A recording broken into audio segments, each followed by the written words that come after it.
بسم اللہ الرحمن الرحیم۔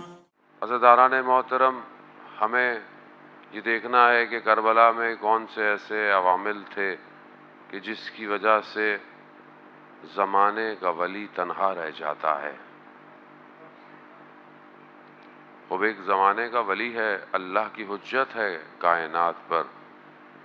کیا وجہ ہے کہ لوگ اسے اکیلا چھوڑ دیتے ہیں، گو کہ جانتے ہیں کہ یہ ولی ہے زمانے کا۔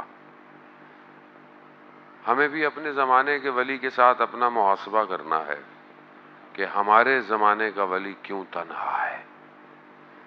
کہنے کو تو ہم سب امام کو مانتے ہیں، لیکن امام کی اطاعت کتنے لوگ کرتے ہیں؟ بہرحال چند دن خدا ہمیں توفیق دے آپ کے درمیان میں خدا ان چیزوں کو پیش کرنے کی۔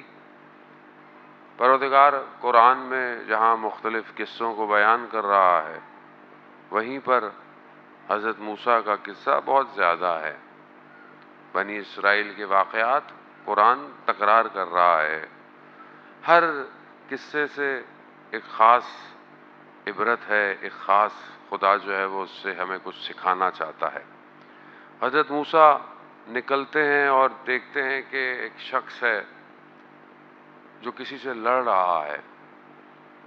قرآن کہہ رہا ہے کہ وہ موسیٰ کا شیعہ ہے، یعنی موسیٰ کا ماننے والا ہے۔ جیسے ہی حضرت موسیٰ کو دیکھتا ہے، کہتا ہے کہ میری مدد کریں، یہ میرے سے لڑ رہا ہے۔ حضرت موسیٰ بچانے کی کوشش میں، کیونکہ کافی قوی تھے، تو ایک ہاتھ جب اس کو لگتا ہے وہ بندہ مر جاتا ہے جو دوسرا ہوتا ہے۔ قرآن میں یہ قصہ ہے، آپ نے سنا ہوا،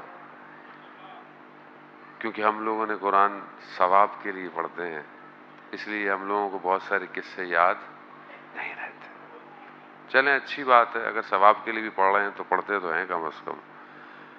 ایک ہاتھ لگتا ہے، مر جاتا ہے، وہ بھاگ جاتا ہے جو حضرت موسیٰ کے بلاتا ہے۔ حضرت موسیٰ بھی چھپ جاتے ہیں کیونکہ خبر پھیل جاتی ہے کس نے بندے کو مارا۔ دوسرے دن حضرت موسیٰ دوبارہ نکلتے ہیں کہ کیا ماحول ہے، دیکھا پھر لڑ رہا ہے۔ تو پھر حضرت موسیٰ اسے کہتے ہیں کہ اب یہ نہیں ہے، کہا کہ اب یہ شیطان ہے، یہ تو اس طرح ہر کسی سے لڑتا رہے گا۔ اب اس کو سمجھاتے ہیں، بہت باریک نکتہ ہے اس فریم کے اندر، میں تو فریم ہی کہوں گا، یہ فریم ہے چھوٹے چھوٹے سے، ایک فریم ہے جو آپ کو کچھ اور ہمیں کچھ دینا چاہتا ہے۔ حضرت موسیٰ جب یہ کہتے ہیں کہ اب یہ شیطان ہے اور جاتے ہیں اب اس کو روکنے کے لیے کہ یہ کام نہیں کرو، یہ کام صحیح نہیں۔ اب جب اسے یہ لگتا ہے کہ موسیٰ مجھے روکنے آ رہے ہیں، یہ نہ ہو کہ مجھے ہاتھ مارے میں مر جاؤں، تو یہ شور مچاتا ہے۔ قرآن کیا کہہ رہا ہے اس کو؟ موسیٰ کا شیعہ۔ کیا شور مچاتا ہے یہ؟ کہتا ہے کہ یہی ہے جس نے کل اس بندے کو مارا تھا۔ اللہ کے ولی کو اکیلا چھوڑ دیا۔ قرآن اپنے حروف میں پیغام دے رہا ہے کہ کل شیعہ تھا، آج بھی پکارا، لیکن جب دیکھا کہ میری خواہشات کے مخالف اللہ کا ولی آ رہا ہے، خواہش کے مخالف تھا نا، میں کہہ رہا ہوں اس سے بچاؤ، وہ کہہ رہے نہیں اصل تم دور ہو جاؤ، یہ کام صحیح نہیں ہے۔ تو جب اسے لگا کہ کہیں یہ مجھے ہی نہ مار دیں کل کی طرح، تو کیا یہی ہے جس نے کل بندے کو مارا تھا؟ حضرت موسیٰ کو شہر چھوڑنا پڑ جاتا ہے، نکل جاتے ہیں حضرت موسیٰ۔ اذان محترم، اذان۔ اب انسان کیا کرے کہ کل جب امام آئیں گے اور یہ چھوڑ دو، یہ نہیں کرو، خدا نہ خواستہ میں تو جملے بھی نہیں بول سکتا، کاٹ کوٹ کے ہمارے خلاف فتوے لگ جاتے ہیں یہاں تو یار۔ مولا یہ چھوڑ دے، یہ تو ہمارے اب اجداد کرتے تھے، یہ تو یہ نہیں کریں ہم؟ اللہ اکبر، کیا کریں گے؟ امام تو امام ہے، چلیں انشاءاللہ اللہ کرے کہ جلد سے جلد آئیں امام۔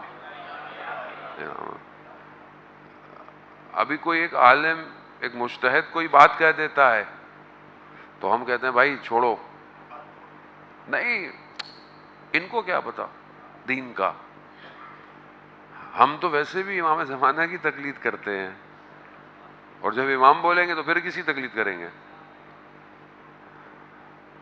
مشکل یہی ہے، مشکل میری اپنی ہے، میں اسے حل نہیں کر پا رہا، اور جب میں حل نہیں کر پا رہا تو میں اپنے زمانے کے امام کو تنہا چھوڑ دوں گا۔ سارا مسئلہ یہی ہے، اور مسئلہ کیا ہے؟ اپنے نفس پہ پاؤں رکھو، یہاں اپنے نفس پہ پاؤں رکھا امام تک پہنچ جاؤ گے، مگر یہی نفس مجھے خود کھا رہا ہے، کہیں دین کی شکل میں، کہیں دینداری، کہیں رسومات، کہیں دوسری چیزیں، کہیں دنیا، کہیں دولت، کہیں پیسہ، کہیں عزیز و اقارب، ڈیزگنیشن، پوسٹ، شہرت، یہ کیا ہے؟ اور زمانے کا ولی تنہا ہے۔ عزیزان محترم، خوب اس کو سمجھنے کی کوشش کریں، کوئی بہت فاسٹ رول نہیں ہے ولی تک پہنچنے کا، رول آسان ہے مگر مشکل ہو گیا، اور جتنا آپ اس کو ڈریگ کرتے رہیں گے یہ اور مشکل ہو جائے گا، مشکل ہو جائے گا۔ آج اگر ایک چیز نہیں چھوٹ رہی ہے، کل 10 نہیں چھوٹیں گی، کل 5 نہیں چھوٹیں گی،